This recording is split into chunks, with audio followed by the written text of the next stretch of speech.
Welcome. I'm E.G. Marshall. Welcome to a world where fears and suspense are the order. In cities and towns of North Africa, it's a common sight to see an old man sitting in the public square, surrounded by an admiring crowd who squat on their haunches as they listen to an age-old tale of courage, of romance, but above all, of mystery. Like that old man, the public teller of tales, I have a story for you. A story that takes place in our own country, which deals in matters that defy explanation. Matters which can be explained only from the tomb. What are you doing, Hugh? What are you shooting at? Don't ask questions. Just fire while I reload. Fire? At what? Straight ahead of you, where the grave is moving. Hugh, what are we doing? What is it? You saw it this time, didn't you? You saw the movement, the blurry outline of a shape. I saw movement, but nothing else. Well, where are your eyes, Bill? It was there. You just had a look and you'd have seen it. I think. What the devil are you talking about, Hugh? Seen what? You know. The thing. The damn thing.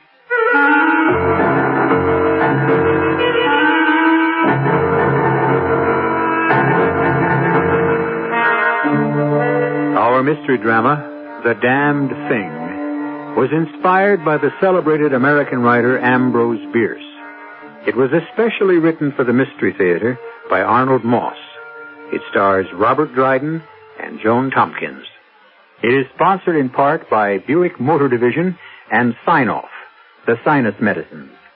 I'll be back shortly with Act One.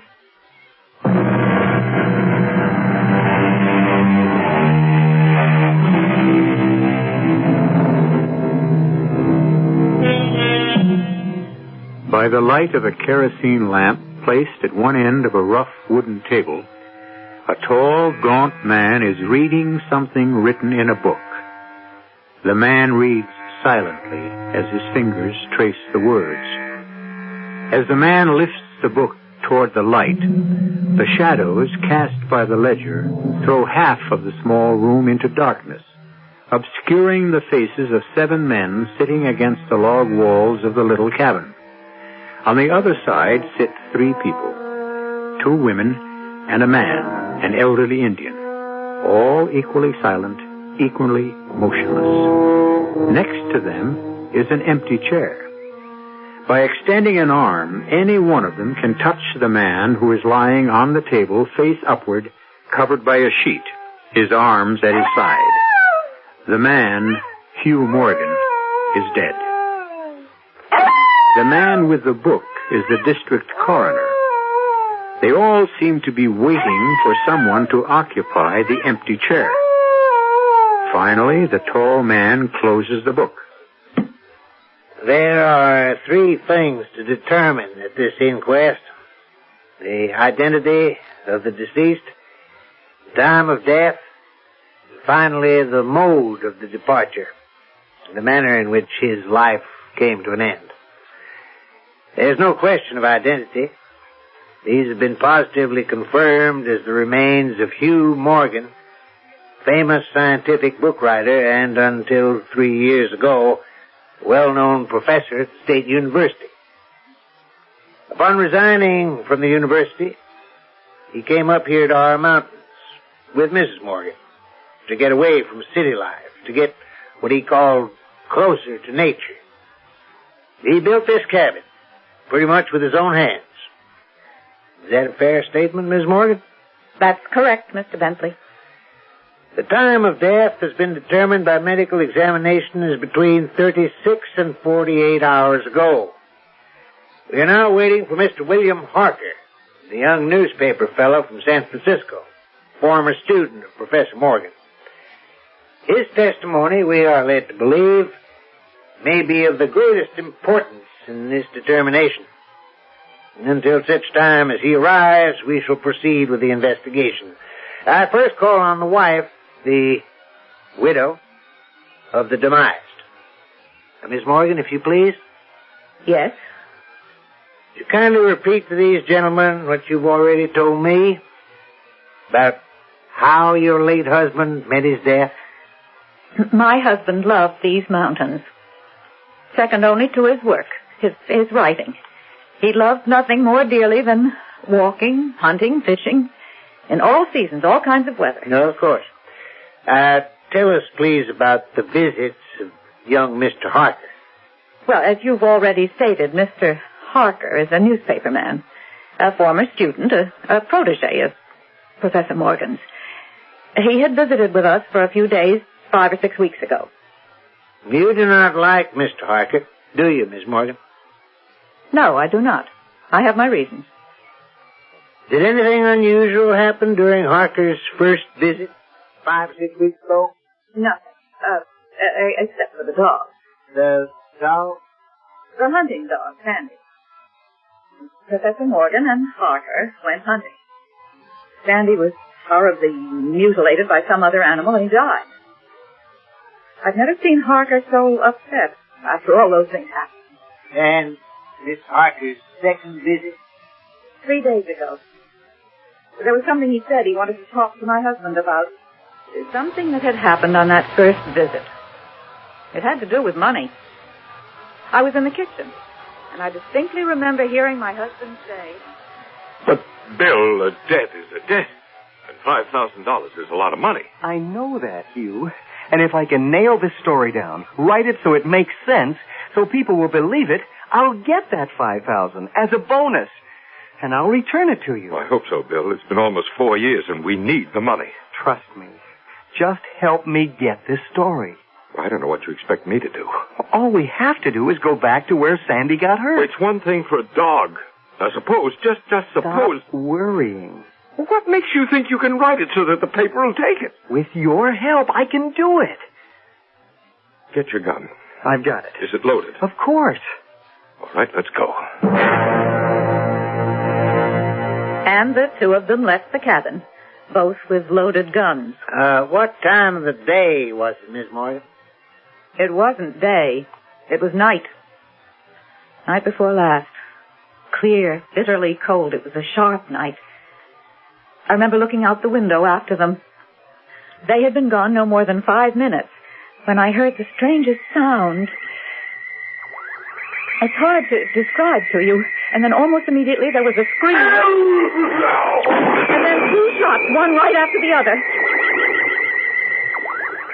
And then, Miss Morgan? A few minutes later, young Harker burst into the cabin looking as if he'd seen a ghost. He could hardly speak. When he was able to catch his breath, he said, Mrs. Morgan, he was dead. Killed. Who killed him, Mr. Harker? I don't know. I was right there. And heaven help me, I don't know. And it's your feeling, Miss Morgan, that... My husband was a big man, sir.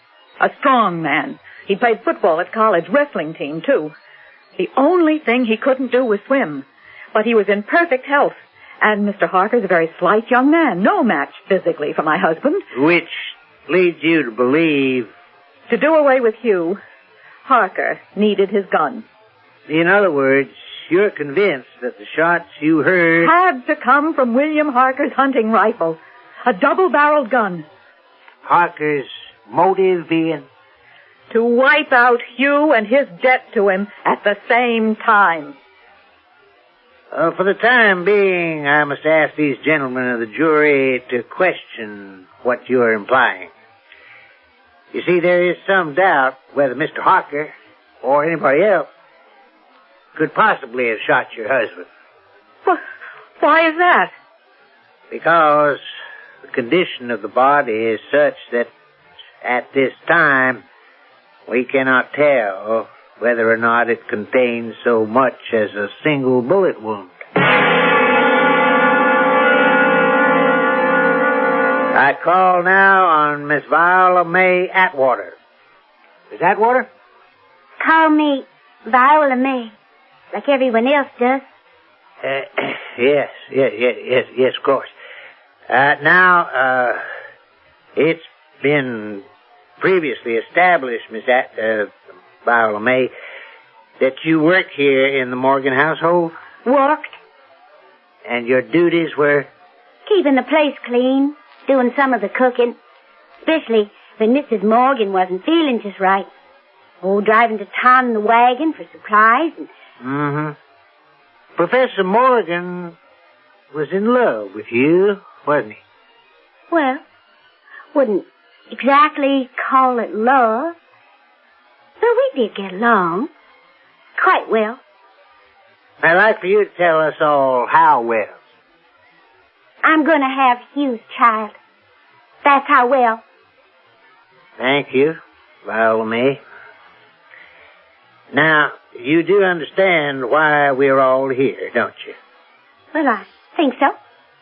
This is not a trial. No one is being accused of anything. Yet. We're just trying to find out the truth. We just want to know what happened night before last. I can tell you. Please do. Well, you know how it was between the professor and me. And for the longest time, he'd been telling me he was going to get rid of Mrs. Morgan. Some way. But now, she ain't such a fool. She didn't know what was going on. Well, night before last, I was in the kitchen doing the supper dishes. I couldn't help hearing every word they said.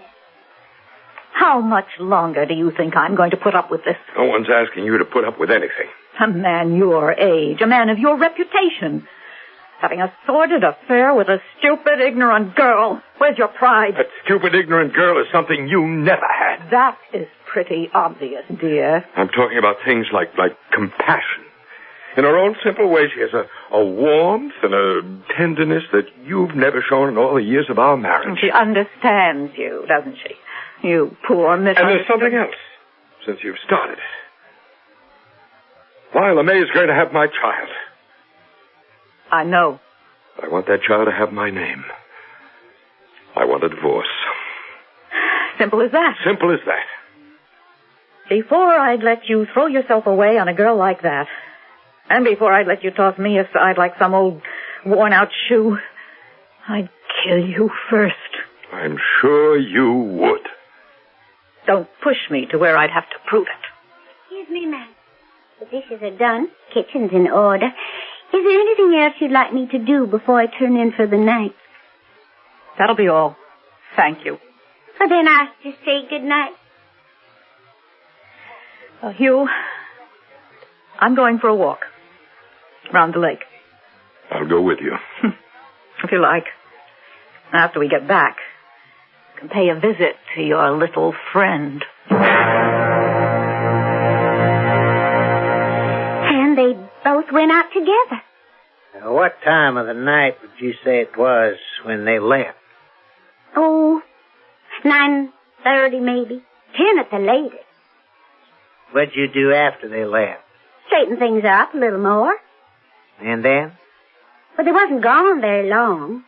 Maybe 5 minutes. Not more. When I heard a most peculiar sound, like nothing I'd ever heard before. I can't exactly describe what it was like, and then, almost on top of it, there was a scream that went right through me. Go ahead, Viola May. A minute or two later, Mrs. Morgan bust right into the cabin. She couldn't hardly talk. And finally she said, Viola May, Mr. Morgan is dead. Drowned in the lake.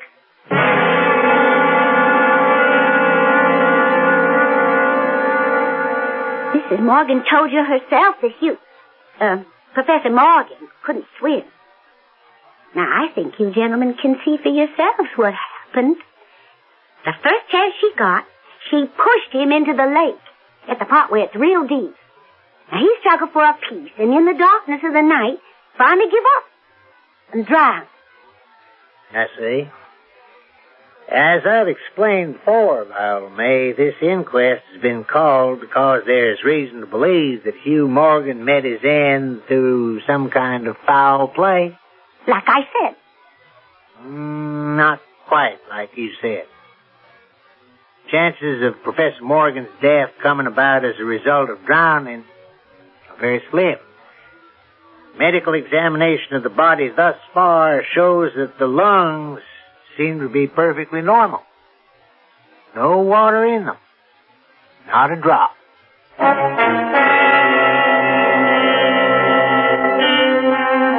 Absolute truth is a very strange thing. What seems real to one person is very often a lie to another. The fact, as one person sees it, becomes a fiction in the eye of his neighbor. What then is real? And at what point does imagination, for example, color reality? I'll return shortly with Act Two.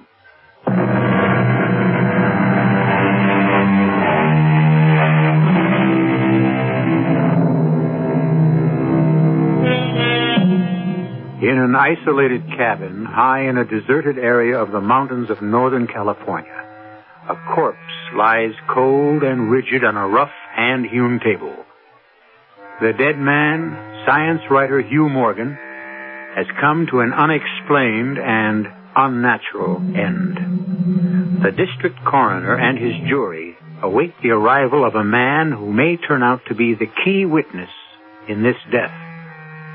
Two other witnesses, the wife and the mistress of the dead man, have already testified. The coroner turns up the wick of the kerosene lamp, calls on a third witness, the elderly Indian who has been sitting in stony silence, listening. Joe Crowfoot? Yes, sir. Joe, you earn your living as a guide to hunting parties, is that right? Yes, sir. I know every stream, every trail, like the back of my hand. Mm-hmm. Would you please repeat for the benefit of these gentlemen what you already told me? What happened night before last? It was about 9:30. I'd put out the lamps and was just about to call it a day. Hunting party at 5 the next morning. I'd just gone out to the rear of my shack when I heard voices. You said you loved me, Hugh. You said I was the only thing in this whole wide world that mattered to you. That's true, Viola May. Then what's all this talk you've given out to me about how the time ain't right for a divorce? It would kill her. I may not love her, but at the same time, I wouldn't want to do anything to hurt her. Ain't you the considerate one? You think nothing of hurting me. Look out for that snake. Oh. Quick! Get back on the path. Oh, that was close. I couldn't see it. Well, how could you? Here, let's sit down on this stump for a minute and, for heaven's sake, keep your voice down. Joe's asleep, and we don't want to wake him. You got a responsibility, Hugh. I'm going to be mother to your child. So you say. Now, what's that mean? What makes you so sure it's me? Well, who else could... Now, what is in back of that filthy mind of yours? I told you to keep your voice down. I'll tell the whole world what a dirty old man you really are. You little fool. Now, you pull yourself together. Hugh Morgan, I hope you... You pushed me, you deliberate. No. Oh, the rattlesnake, it's there. I can see it. But don't move. Lie here as quietly as... It's lifting its head, but... It bit me. Get help! You little idiot, I've been bitten. Wait, Joe Crowfoot, fast! What makes you think Joe would help you? Wake him up yourself, lover boy. I got more important things to do. Joe! Joe Crowfoot, help! I need help! Help me, somebody! In no time at all. I had him in my shack. Did everything I knew to kill the poison the snake had shot into his body. But... Yes, Joe? I guess I was too late. Within a very short time, Professor Morgan was dead. And it is your testimony that he was pushed by the young lady, Viola May, into the spot, the area where she knew there was a rattlesnake? Yes, sir. That's very interesting, Mr. Crowfoot. Why do you say that? The medical examination. As far as we can determine, Not a trace of the snake's poison is in the bloodstream. Not a trace.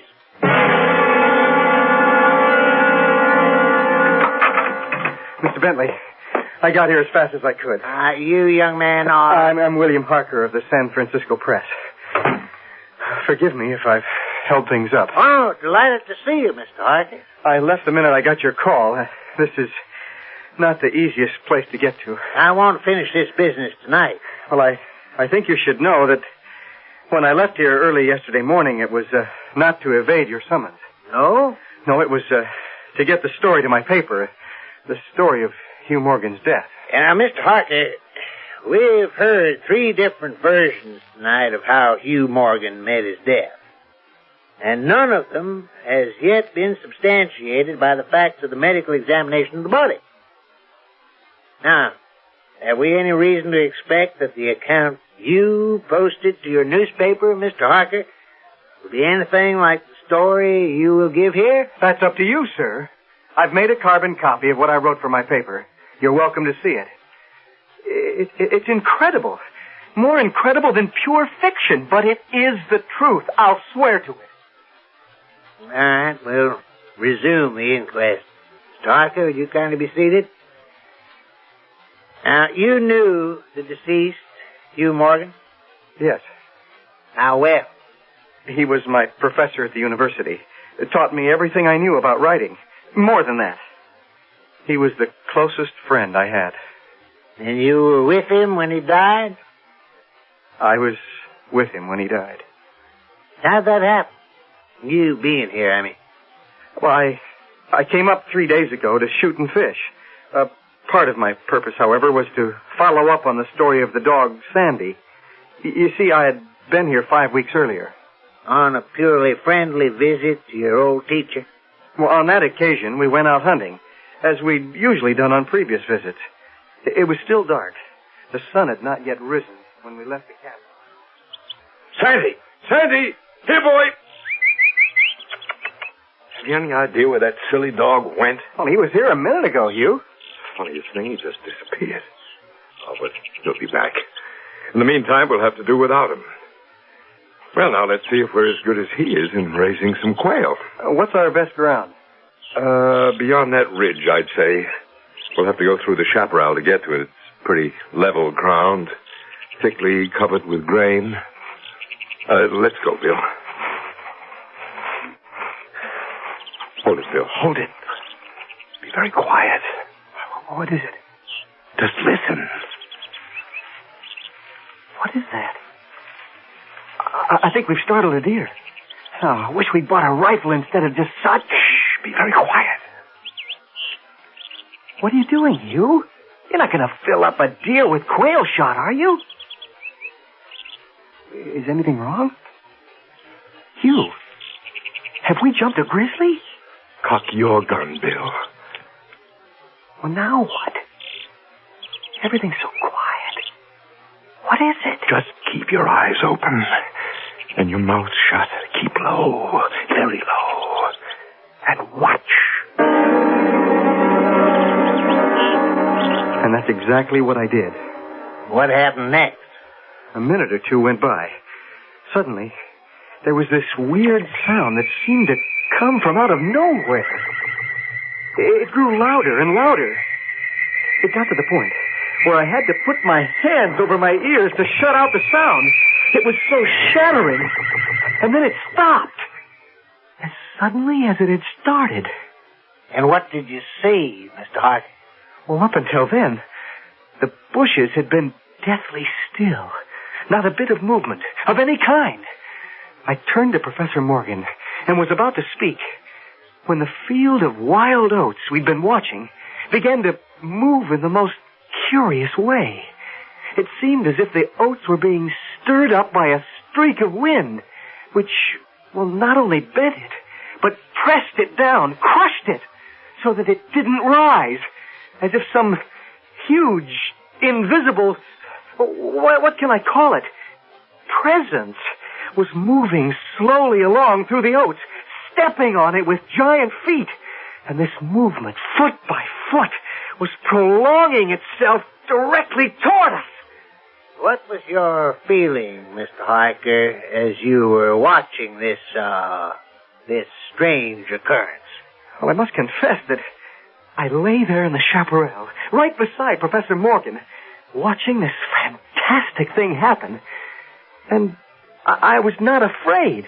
Was this equally true of your companion? No, he was terrified.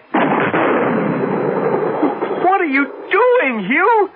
What are you shooting at? Don't ask questions, just fire while I reload. Fire? At what? Straight ahead of you, where the grain is moving. Well, if you say so. Hugh, what are we doing? What is it? It's all over now. It's gone. Let's see what happens. Yeah. Oh, no. That poor Sandy. Just look at him. Ripped to pieces. As if he'd run into the blades of a threshing machine. But what did it? I didn't see anything. Well, you saw the movement, didn't you? And a sort of blurry outline of a shape? I saw the movement. Nothing else. Well, where are your eyes, Bill? It was there to see. You just had a look and you'd have seen it. I think. What the devil are you talking about, Hugh? Seen what? The thing!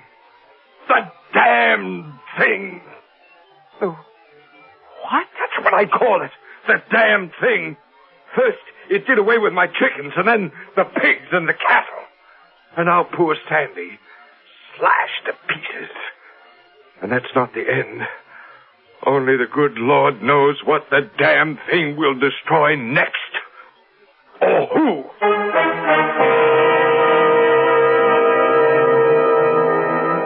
Is it possible that there is a grain of truth in the incredible story Harker has just told? And can Hugh Morgan's fear of a shapeless, sinister force, of a thing that seems to challenge all reason and logic, be justified? We'll find out when I return shortly with Act 3.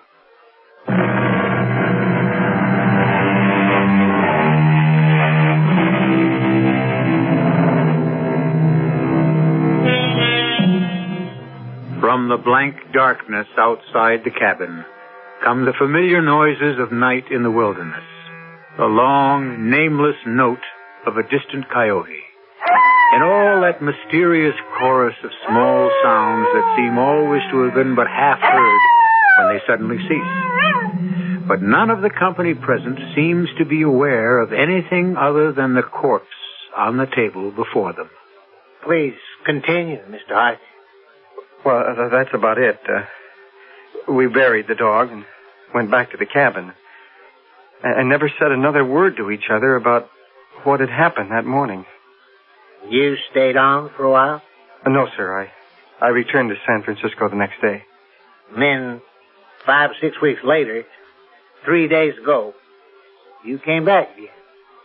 Why? To fill in some of the blanks. There were too many unexplained things. Tell us what happened night before last. I think Hugh had a pretty good idea of why I had come back so soon after the episode with the dog. It was he himself who suggested that we go out to hunt whatever might be around. I think our best chances are this way, over this ridge. But Hugh, isn't that the same ridge where Sandy... Of course it is, of course. Now just see that your gun is loaded. It's loaded. Good. Keep your eyes and ears open.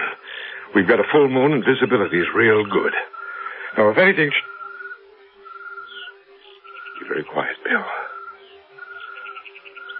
Do you hear anything? No. Nothing. But just be careful. Be very careful. It comes up on you out of nowhere. It gives you no warning. Right. Let it have it, Bill, both barrels. And here's mine. I missed it, Bill. I missed it. Run. Run for your life. You, I don't see anything. What's happened? I was thrown violently to the ground by the impact of something unseen in the haze. Something soft and heavy, hurled itself against me with great force. Before I could get back to my feet, I heard Morgan crying out in mortal agony. Mingling with his cries were hoarse, savage sounds, like from the throats of mad dogs fighting each other to the death, snarling and growling. This time I was terrified. I struggled to my feet. I looked for Professor Morgan, and may heaven in mercy spare me from another sight like that. Now, easy, Mr. Harker. Not 20 yards away, my friend was down on one knee, his head thrown back at a terrifying angle. His hat was gone. His long hair was in disorder. His whole body was convulsed with violent movements from one side to the other, backward and forward.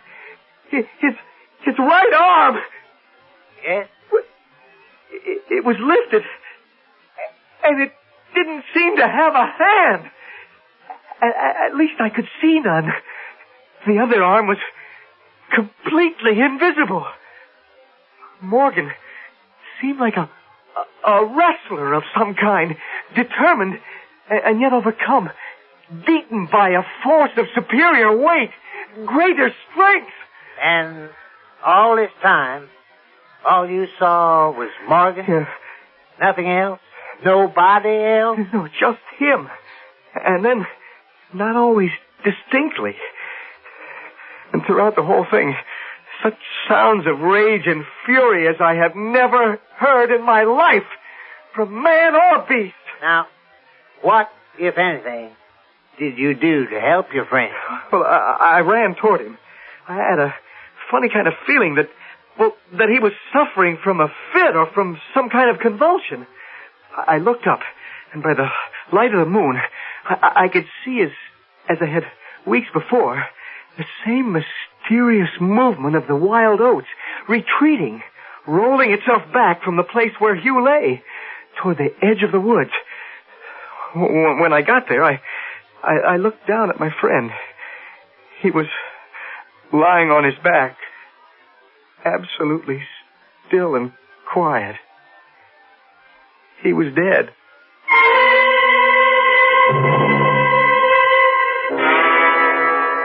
Gentlemen, you've now heard 4 different accounts from 4 different witnesses.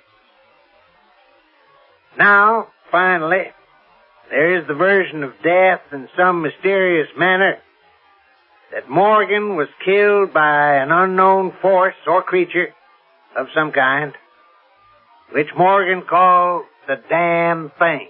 Mr. Bentley, there are 2 things more I would like to bring to your attention. Yes, Mr. Hart? First, that book you placed under the table, I recognize it as Professor Morgan's diary. You seem greatly interested in it. In fact, you were reading it while I was testifying.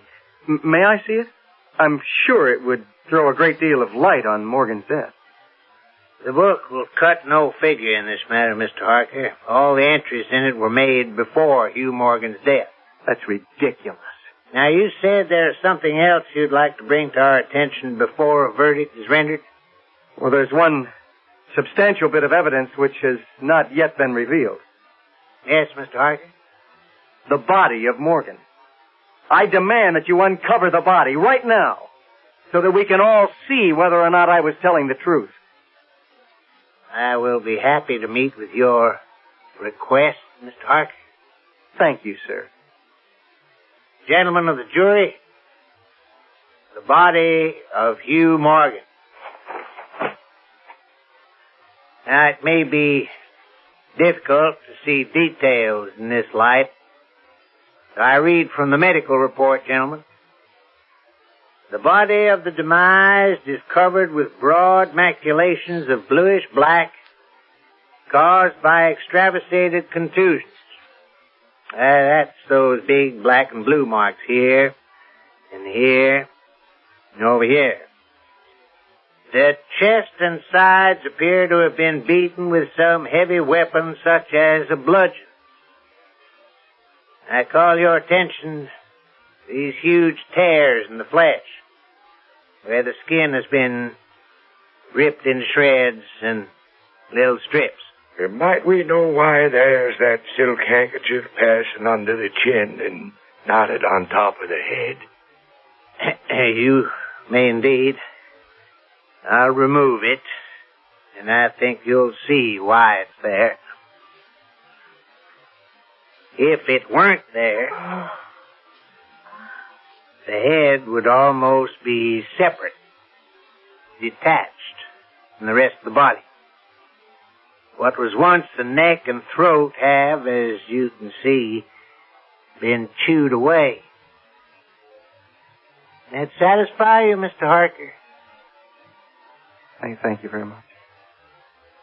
Now I will ask the jury to adjourn for its verdict.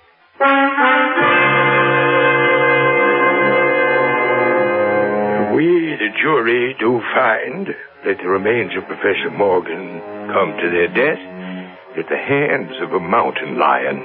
You can't mean that! Just the same, there is some of us thinks that the remains was subject to a simple case of fits.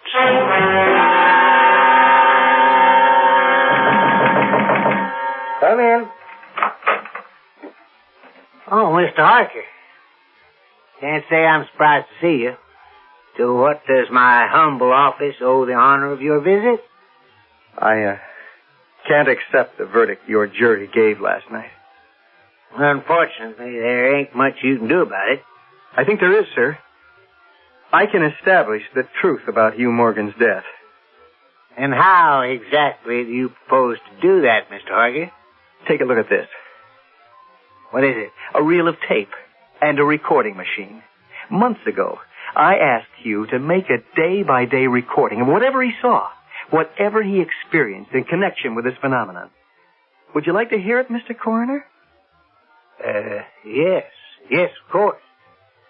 This might just possibly make you change your mind. Listen carefully. And Sandy kept running in a kind of half circle, keeping his head turned always toward the center. You recognize that as Professor Morgan's voice? Yes, He I kept do. barking furiously. At last he ran away into the brush as fast as he could go. At first I thought maybe he'd gone mad. And then the thought occurred to me, can a dog see with his nose? Can a dog think with his nose? Do odors impress on the brain the image of the thing that gave off the odor? The next entry is a few weeks later. May 27th. It's been here again. I find evidence of its presence every day. In the morning, fresh giant footprints were there as before. I find it impossible to sleep. This is terrible and terrifying. If this is real, I shall go mad. And if it isn't real, then I'm mad already. It's like I said. Just June 3rd. I will not leave. I will not let it drive me away. This is my house, my land. June 5th. I can't stand it any longer. I've invited Harker to spend a couple of days here with me. He has a level head. I can tell from the way he acts whether or not he thinks I'm insane. Turn it off. I've heard all I intend to hear. not yet, sir. We're coming to the most important part of the whole thing. Just listen. June 10th. I have it. I'm sure I have it. I have the solution to this mystery. It came to me last night suddenly. And how simple it is, how terribly simple. There are sounds we cannot hear. At either end of the scale there are notes that imperfect instrument the human ear cannot grasp. They're either too high in pitch or too low. Like those whistles that they make for dogs. The dogs can hear it, but the tones are too high for the human ear. Mr. Harker, Listen, please. As it is with sounds, so it must be, so it is with colors. Things that are visible to the eye, things that are not visible, are all of them ruled by the same phenomena that govern sounds. At one end of the solar spectrum, there are infrared waves and ultraviolet waves at the other. None of them are visible to the human eye. The eye can only see a few octaves of this huge band of colors, the band between the infrared and the ultraviolet. Now I know that I am not mad. There are colors that we cannot see. And heaven help me, the damned thing is of such a color. Well? Yes? That's what killed Morgan. I was there. I saw it happen. Mr. Harker, you play this tape for anybody, and they'll swear that Professor Morgan was as crazy as a loon. I don't think you'd want that, would you? What are you going to do? Now, please have that real tape. Now, I love the truth as well as the next fella. The world needs the truth. But there are times when the world has an even greater need for what is not true. For the untruth that may offer something like consolation, compassion, or hope. And so, Mr. Harker, with your permission, I think destroying this tape is the best thing we could possibly do.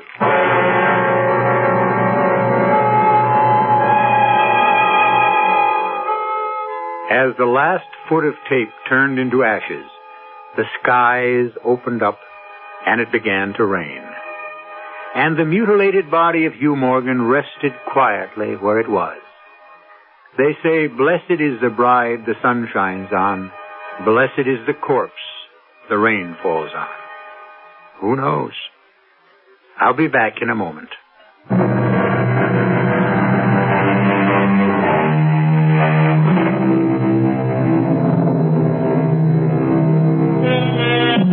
An interesting footnote on Ambrose Bierce, the American writer on whose story, The Damned Thing, our tale was based. In 1913, he left his work, disappeared into Mexico, and every trace of him was lost forever. Never heard from again. Is it just possible that he, like Hugh Morgan, met his end at the hands of some damned thing? Who knows? Our cast included Arnold Moss, Robert Dryden, Joan Tompkins, Evie Juster, and Bob Kaliban. The entire production was under the direction of Himan Brown.